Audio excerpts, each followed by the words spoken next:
I'm Charlotte McLeod with investingnews.com, and here today with me is Doug Casey. You can find his writing on internationalman.com, and he also has a podcast on YouTube called Doug Casey's Take. He is also an author. Series of books that he's working on includes the titles Speculator, Drug Lord, Assassin, and the fourth book is on the way. It's called Terrorist. Thank you so much for being here today. Great to have you once again, and hopefully we covered all the bases in the intro there. I think so, Charlotte. That's excellent. Thank you. I'm speaking to you today from Buenos Aires, and I spend a fair portion every year in Buenos Aires in Argentina, and even more time across the Plate River in Uruguay in a farm I have near Punta del Este. Well, really good to be speaking to you. And of course, I am, as usual, in cold and rainy Vancouver. And we're catching up from our last conversation, which was quite some time ago, all the way back in, I think, May 2023. So a lot has happened since then. And looking back on that conversation, one of the topics that you left us with is we were going to see more chaos. We were going to see more chaos later in 2023 and also in the decade to come. So here we are now toward the end of 2024, and I think it's definitely safe to say it's become a more chaotic world. But there's different brands and different types of chaos. So curious to start with a broad question and just get your thoughts on, is this a type of chaos that you expected to see? Well, the crazy war in the Ukraine is continuing. I think that'll burn out. There was a possibility, still a possibility, that it might have flared into a nuclear war, and it still might. But the Ukrainians are losing. They're out of money, they're out of men, and the Russians are overwhelming them. And now that Trump is in office, they're not going to be subsidized. We're not going to be spending hundreds of billions of dollars so young Ukrainians can go out and kill young Russians. So that's good news. The other thing that's happened, let's see, with that just about, I think, when we were talking last time, is this dust up between the Israelis and the Palestinians in Gaza. And that doesn't seem like it's going to end anytime soon, partially because Trump is an ardent supporter of Israel. And that may wind up yet in a nuclear war where the Americans are prodded into attacking the Iranians because Bibi says to. So unpredictable. But the problems between the Israelis or the Jews and the Palestinians and the Mohammedans is not going to go away for many reasons. It's going to go on just about forever, quite frankly, and it's going to end badly. So we'll see how this particular chapter of that long book goes. Anyway, so far so good. But the big thing that's changed is I was really afraid that the Democrats were going to win. All the odds were that they were going to win. They'd raised vastly more money. There's so much more competent cheating. The average American has been imbued with goofy socialist ideas and has tended to vote that way increasingly over the years. So I was quite pessimistic. And I thought that Kamala, I pronounce it Kamala, incidentally, because I'm in Argentina now. And that's kind of a cognate for Kamala. She's always had trouble telling people how to pronounce her name. And at the Democratic convention, if you watched that, you may recall that she had her two stepdaughters giving the audience instructionals on how to properly pronounce her name. Well, I don't know how I still don't know how she pronounces it, but here in the Spanish-speaking world, it turns out that Kamala or whatever is a cognate for three other words. The one I like best is Kamala, Queemala, which means how bad. And another one is Quemala, Quemala, new word. That means burn her. And the third one is Kamala, Cama, LA. Since she's kind of a bit of a hoe, it means bed her. So I'm surprised that these Spanish-speaking voters in the US didn't widely broadcast these three cognates. Anyway, don't want to go off on a tangent. That's got nothing to do with what we're talking about. Anyway, if Kamala had been installed, it would have been game over for America, because the Jacobins who control Washington now still would have cemented themselves in office and done all kinds of crazy Marxist socialist things. And of course, the people voting for Trump would have been ultra pissed off. And I've been saying for about 10 years that the US was heading for something resembling a civil war, and it might have broken out. But now that Trump is in office, maybe things are going to calm down, or maybe not. But I'm pretty happy, because the important thing is who's got control of the apparatus of the state, which is so powerful. And not that I'm a huge Trump fan. I'm just really, really happy that the Democrats aren't in office. That's the critical thing. I'm happy about that. And we'll see what Trump does. There's indications that it might actually work out well. Other indications, maybe not. Anyway, sorry to have gone on so long about it from such a simple question, Charlotte. I don't know if it was, quite as simple as it might have sounded. It's a small question with big answers. And you did go in the direction I think that I want to go, and that probably many people want to hear about, which is the Trump victory in the election. So he's made a lot of promises. He said things about deregulation, lower taxes, many other things. And I'm wondering, I know it's probably too early to say at this moment, but to what extent do you think he'll follow through on what he says he's going to do? And can we look back, because he's had a previous presidency before, can we look back on that as a roadmap for what's to come? Well, regarding his previous 4 years in office, Trump showed extraordinarily poor judgment about the people that he invited into his cabinet and other places. Like John Bolton, and he was talking to a horrible person, a warmonger, Nikki Haley, another warmonger, Mike Pompeo. He's surrounded by all these neocon warmongers. So it was wonderful what Trump did get done, where he did a lot of deregulation, a huge plus, and he cut the rates of taxation a lot. Wonderful. So that was a mixed bag, but I like to look at the bright side. Now, what's he going to do this time? I think since he's actually a smart guy, he's learned some things. And the answer is, what's he going to do during this next 4 years? Once again, he's going to cut the marginal rates of taxes. Wonderful, fantastic. That's going to help the economy. All for it.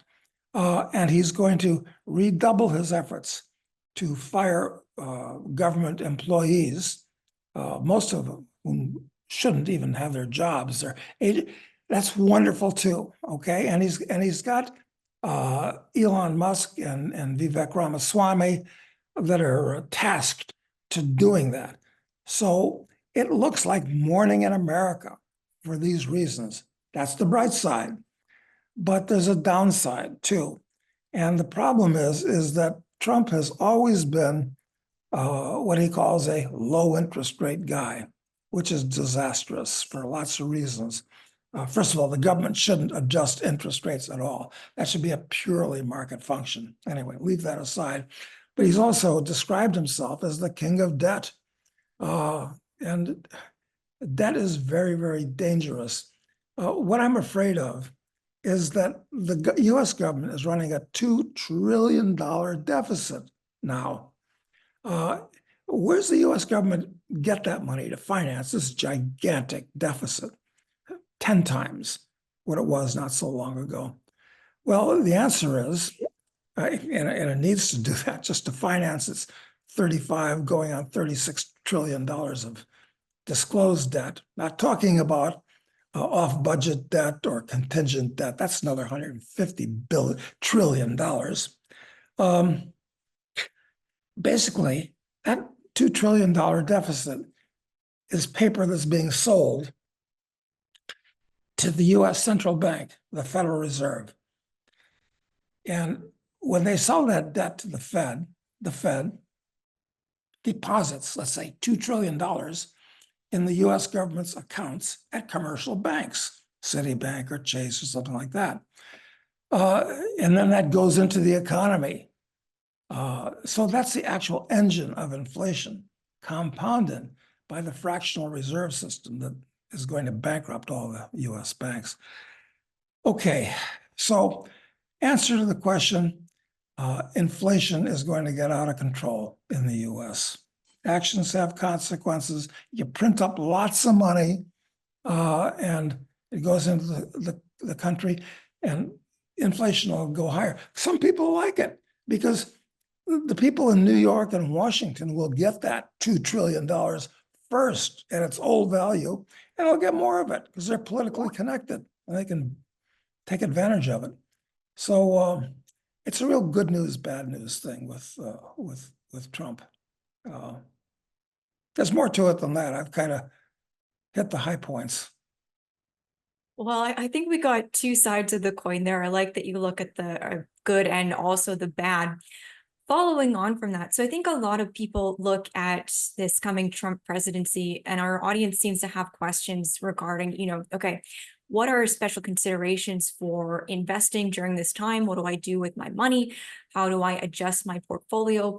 And it sounds almost even more confusing now when we have those two sides of the same coin there. So any thoughts on that? Yeah, well, let's look at the stock market. It's at bubble levels highs. I mean, the Dow is at all-time highs. The S&P, everything's at all-time highs, okay? Not all stocks, but the stocks in the indexes certainly are, led by the Magnificent Seven, like NVIDIA, with a $3.5 trillion market cap, and some other ones like Microsoft and Google, multi-trillion-dollar market caps. Personally, I don't want any part of the stock market because it's gone up way for a long time. And by all of the conventional historic parameters of what's cheap and what's dear, it's very dear. People forget that there have been times, a number of times, not so long ago, when the average stock yielded something like 7%, average stock. And many individual stocks that were out of favor, but solid companies yielded 10 or 12%. Those days are gone. So this is why Warren Buffett is raising hundreds of billions of dollars selling stocks that he's owned for a long time and buying treasury bills. So the stock market's overpriced in general. I don't want any part of it. The bond market was in a bull market from roughly 1982 to 2022. Interest rates went from where the US government was paying 15 to 18%, sounds unbelievable, to borrow money, to close to zero to borrow money. Now they've been going up for the last 2 years. I think they're headed much, much higher, along with inflation. The US government can't control long-term interest rates anyway. So stay out of stocks, with a few exceptions here and there. There are always exceptions. Stay out of all bonds, frankly. They're a triple threat to your capital. You got the interest rate risk, you got the currency risk, because the dollar's in a world of trouble.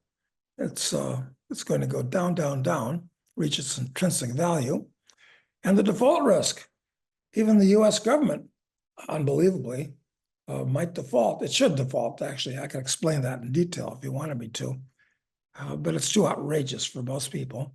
But most people are unaware that the S&P, who rates bonds of governments as well as corporations, the US government has been decreased from a AAA to a AA plus, and it's going to get worse.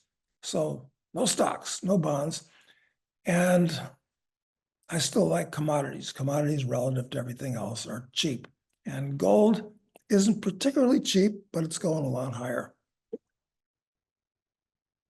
Okay, well, we'll come back to commodities as we've got more questions there. But first, I will ask you to expand on this idea of default in the US, because I think a lot of people can't, as you kind of said, conceptualize what that looks like, how that happens. Well, people think it's impossible for the US government to default because they can print up money as much as they want to pay off their debt, to cover their interest rate. Incidentally, the US government is paying over $1 trillion a year right now in interest on its debt alone. And as they roll over their current debt, it's going to be rolled over at much higher interest rates. And as I said, my prediction, for what it's worth, is that interest rates are going much higher in correspondence with inflation. So that $1 trillion in interest by the time Trump is out of office, plus more debt, of course, which has to be paid interest on, it's going to be $2 trillion in interest alone. So why should the government default? Well, it will default eventually. There's two ways it can default. One, the dishonest way, which is printing up money until we get into the situation that Argentina has gotten into, where I am right now. But that's the worst thing that they can do. That's catastrophic because it impoverishes the average guy who cannot save money, because he basically just, if he can save money, and it's hard because prices go up faster than wages, but if he saves money, it's being inflated away out from under him. And eventually, if the dollar catastrophically loses value, that's going to create chaos in the US. When we have a runaway inflation in places like Zimbabwe, it's a horrific disaster. In Argentina, horrific disaster. A lot of countries where it's happened, horrific disaster. But in the US, it would be a double horrific disaster because the whole world uses US dollars. It would create worldwide chaos. Anyway, they keep spending money and financing it. Yeah, sure. They can print up money to pay the debt. That's what will happen. The other alternative is they don't print up enough money. And then what happens? Well, it becomes a daisy chain where the US government looks like it's going to default, and a lot of banks that are looking to be bailed out, and insurance companies, which will be coming up soon, incidentally. So then you have a catastrophic deflation where bonds are defaulted on, stock market crashes. Okay, they don't want that. That sounds like 1929 to them, and they know what happened. 1929, awful. Stop that at any cost. So it's inflate or die as far as the US government is concerned. So wait a minute, so how's default on the debt work into this? Well, I think the government it will default one way or another on the debt, because you can't borrow increasing amounts forever for lots of reasons we can talk about. But what's going to happen is, look, first of all, they should default on the debt because it's immoral. To who? I mean, it's given current people an artificially high standard of living. Just like if you or I borrowed $1 million, we could live high off the hog for the next year until we had to pay it back with interest. But the thing is that it's immoral because the next generation yet unborn and their kids are going to be saddled with this debt, and they're going to be turned into indentured servants or serfs to pay it back to somebody that owns it.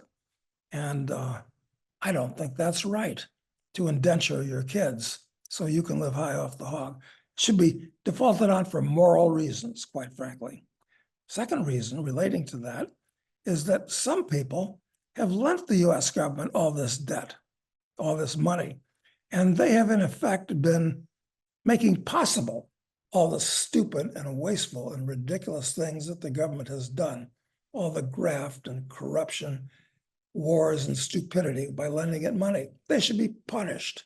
They should be punished. The people that have actually lent it money.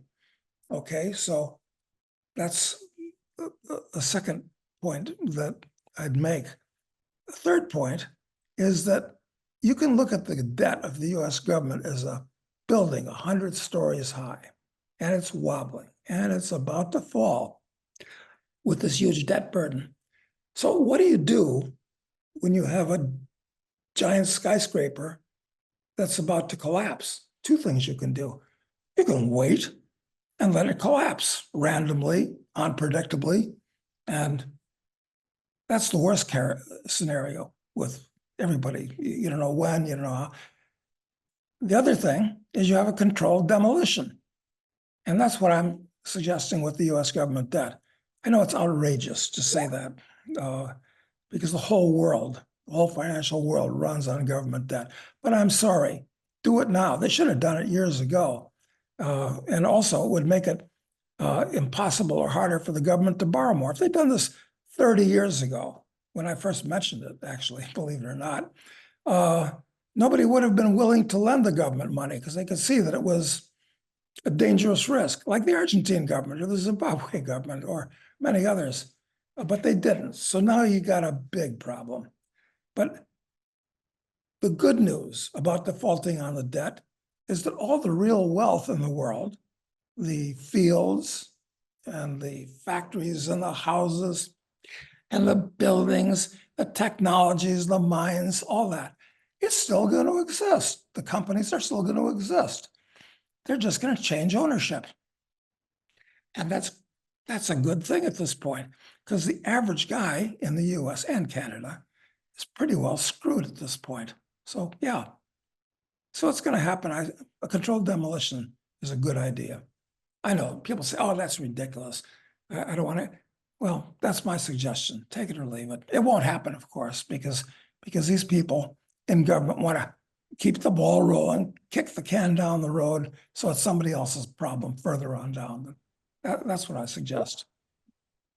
Yeah, exactly. I do fear it will be something that keeps getting kicked down the road. So, okay, so we have this situation, this set of circumstances unfolding in the US, in the West. I want to take a look at what's happening in the East as well. I think last time we talked, we spoke a little bit about the BRICS and what was going on with them. Since then, we've fairly recently had another meeting. I'm wondering any takeaways that you had from that meeting or what you're watching most closely when it comes to the BRICS. How do they fit into all of this? Well, the evolution of the BRICS, which are more than half of the world's population, incidentally, and growing, was inevitable. Why? Because the major export of the US for the last 40 years has not been Boeings or soybeans or anything. It's been dollars. We ship out, well, now it's close to $1 trillion a year that goes abroad.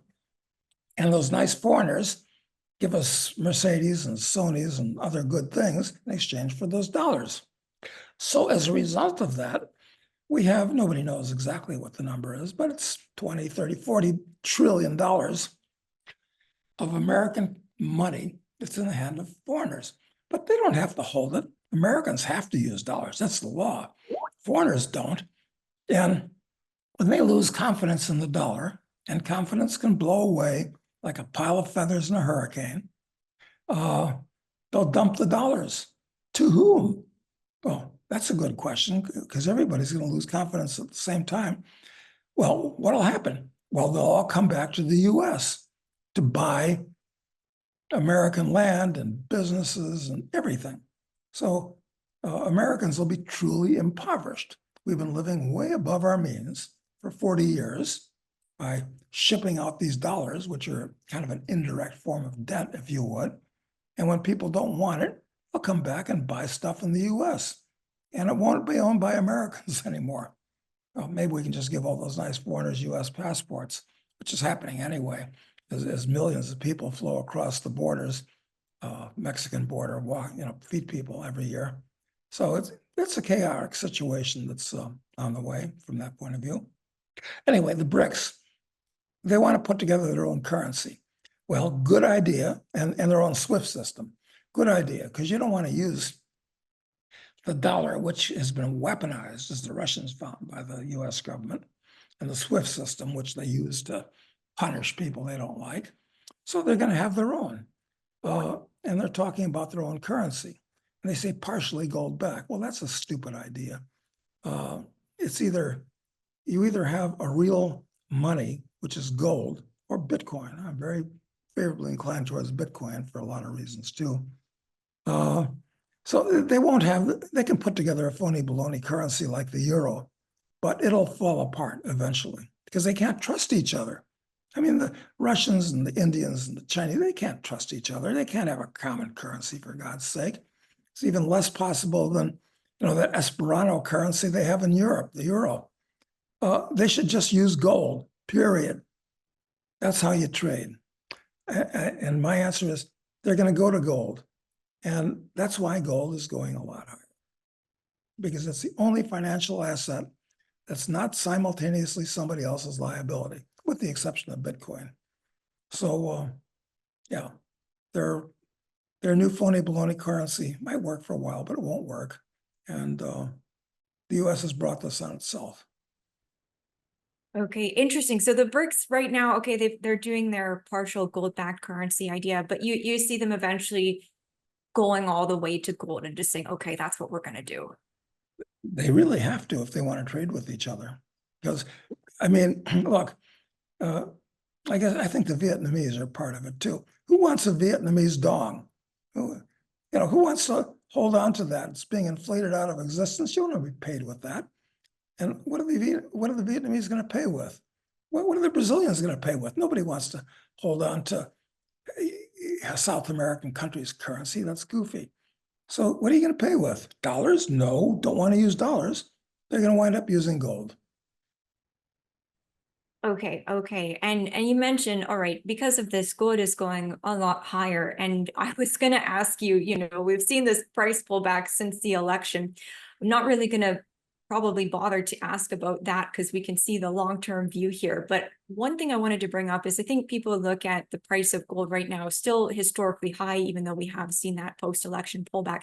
And they wonder, okay, is this a good time for me to get in? I don't know where it's going. This seems pretty expensive. Any thoughts for people who are kind of going back and forth on that, on what to do? You should not treat gold now as a speculative vehicle. You should treat it the way it has been, a very good speculative vehicle at times in the past. But gold is basically money. You buy gold for prudence, for safety, for insurance, for savings. That's why you buy gold. So yeah, what is it? I don't know what it is, 2,600 today or whatever it is. It doesn't matter. These things fluctuate. But it's to set aside wealth that you can deploy in the future towards something you want or something that's productive. It's just a way to, keep your powder dry. That's why you buy gold. And yes, so the answer is yes, you should be buying it now. Not all at once, but every month. That's how you save. You don't save with US or Canadian dollars. That's a mug's game. You save in gold. I've been saving in gold for, Jesus, I can't believe it, 50 years. And I've never sold an ounce. And it's treated me very well as a savings vehicle, and it will continue to. That's what people should do with gold. Now, if you want to speculate on the price of gold, you've got, I think, what's the number, 2,700 mining stocks in Canada. Or they say they're mining stocks. They're mostly exploration stocks, few development stocks, some producers. But that's what you should do if you want to speculate. Right. I was going to ask you actually, because you said most stocks are a no-go for you. Are gold stocks one of the exceptions there? Yeah, I guess that would be the question. Yeah. Well, they've been exceptions so far because they've gone nowhere for years. And actually, the only way I invest in gold stocks personally, because I'm in a position to, is I do financings. Uh, these companies always, they're money pits. They're always burning money because they're out looking for stuff. They don't find it.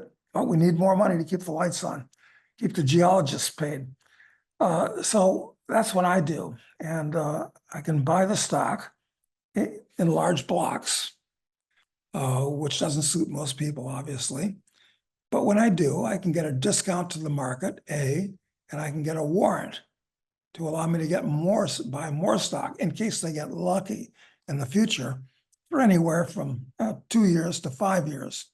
So, the gold mining stock market has actually been okay, not great, but okay to me over the last 3 or 4 or 5 years. But I think that the worm will turn, and at some point, people are going to say, gotta have these crazy little crappy gold stocks. And they'll go 10 to 1 again, like as a group. They have 5 times, actually, since 1971 when gold was freed up, or the dollar was first devalued, I should say, by the Nixon administration. Do you have any thoughts? I know this is a question that many people have. What would be the trigger for that interest to come back in? What was the trigger, I guess, in these previous times? Yeah, that, of course, is a very good question. It's not an easy answer.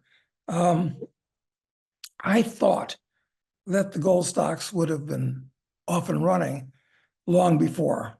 Now they haven't, because gold's been moving up so much. You'd think that people would do this.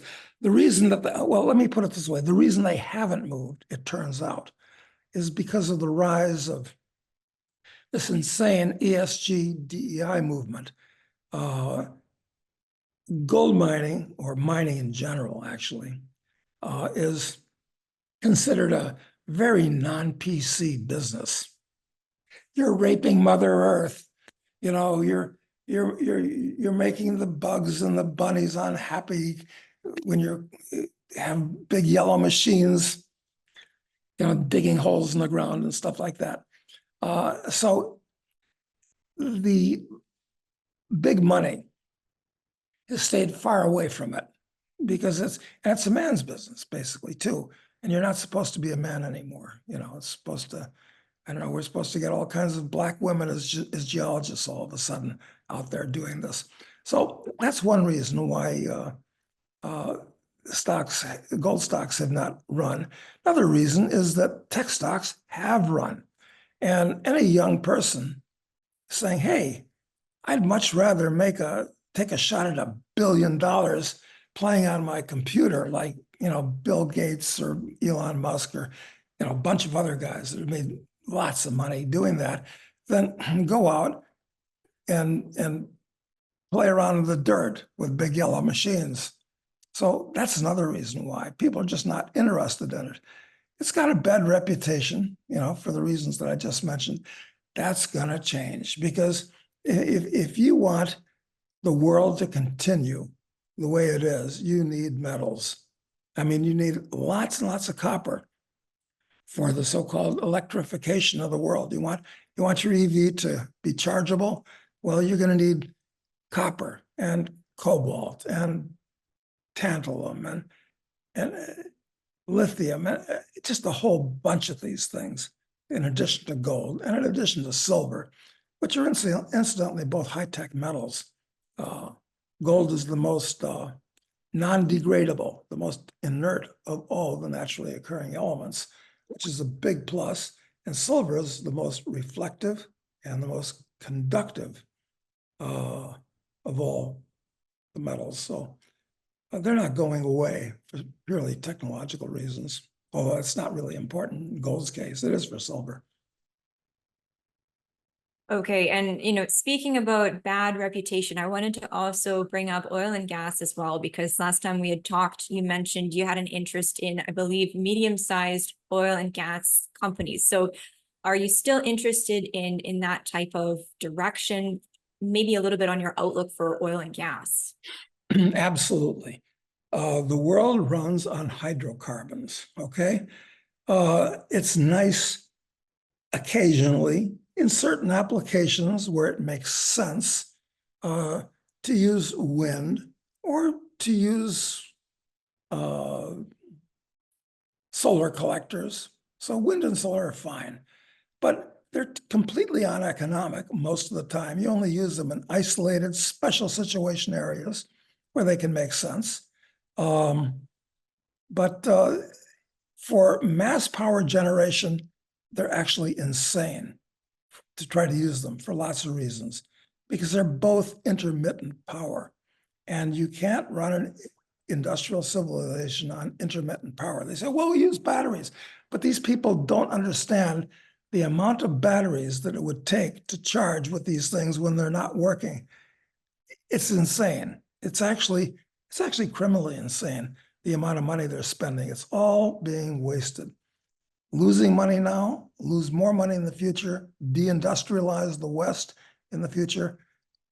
So oil and gas are where it's at. And there's hundreds of years of oil and gas that'll be retrieved. And I'm fine with them. In fact, if you don't want to use hydrocarbons, then you should use nuclear, which is by far the safest and the cheapest and the cleanest form of mass power generation. And with the next generation, if these idiotic regulators allow it to happen, of nuclear plants, they'll be small, like the ones on US Navy ships, submarines. Charge them, forget them for 10 years, basically. That's what they're working on. Can be many of them, cheap, safe, clean. That'll solve these problems. The big enemy in all of this is the government, the US government, absolutely. Same with the Canadian government, same with the European governments. It seems like they want to bankrupt their populaces. So I think we'd already have colonized Mars, quite frankly, if it hadn't been for these governments wasting gigantic amounts of capital and putting up regulations which make it inefficient to deploy the capital that we have left. But you can believe that or not believe it. Yeah, I was going to ask you about nuclear power as well, because it seems like it's becoming more mainstream lately, especially with all the big tech companies signing these data center deals so they can get power for their AI applications and other things like that. So do you think that this usage, I guess, by these very big companies is something that's going to really push it into the center more? Yes, because if you want to have a giant data center, you really can't tap into the local grid because it's just too much extra power.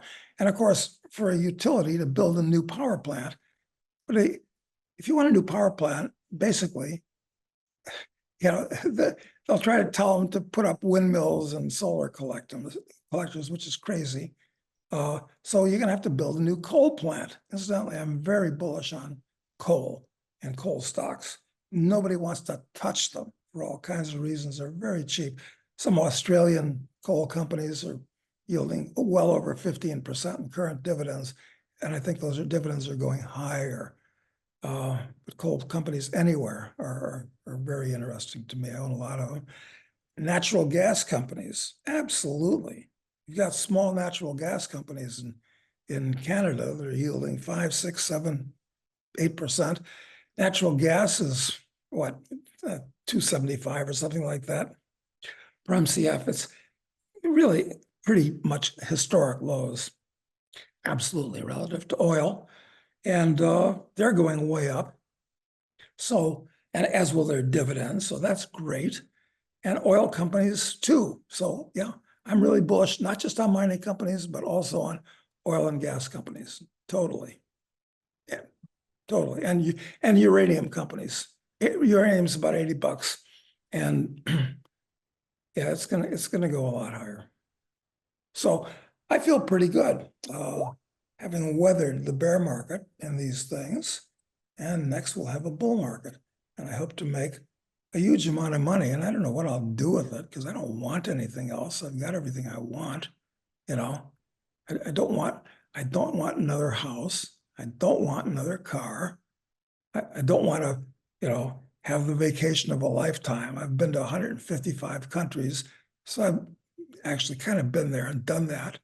So it's mostly intellectual gratification. But I feel pretty good about it.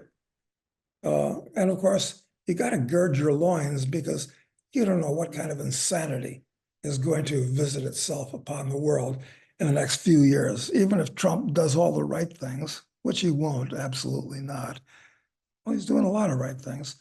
Um, you want to insulate yourself from what I think could still be a gigantic catastrophe that we're looking at for a lot of reasons. So anyway, more is better, especially when it comes to money, especially if that money's in gold. Okay, and I've got one more question before I let you go, and thank you for all the time. I really appreciate it. But I think, looking at everything that we've been talking about for the last little bit, people might, if they're in the US, maybe they don't want to stay there, or maybe they're in a different country and they also want to leave and go somewhere else. So any thoughts on that? Where are places that people might want to look at going if they want to not, let's say from the US, if you don't want to be in the US, where might you want to go? Of course, keeping in mind, not everyone can go everywhere and probably vice versa. Well, if you're talking to Americans in the past have always thought first of Canada. But that's jumping out of the frying pan into the fire, going from the US to Canada. And Australia is terrible too. I used to live in New Zealand, and it's cyclically gotten better. But so where do you go? Well, I'm here in Argentina and Uruguay, and especially with the election, Javier Milei earlier this year. He's like myself, he's an avowed anarcho-capitalist. He doesn't believe the state serves a useful purpose. Milei here in Argentina sees the state as the enemy of the common man, which it is. And he's been disassembling it. It's been slower than he'd like, or I'd like, but he's been firing tens of thousands of government employees. They can go out and do something worthwhile with their lives now. And Argentina is being liberated. Its inflation here has gone down from hundreds of percent per year. Now it's down to like 40% per year. Very high, but it's going to zero here. And the regulations are being cut off. So actually, I'd say that Argentina, and second choice is Uruguay, are the best places in the world to be. These countries are going to boom. You're going to find not just some, but you're going to find tens of thousands of wealthy Europeans that want to get the hell out of Europe, which is a sinking ship. It's a cesspool at this point. And we could do a whole show about how screwed Europe is, but they're going to come here to Argentina and Uruguay. This place is going to boom for all kinds of reasons. And so, yeah, you should.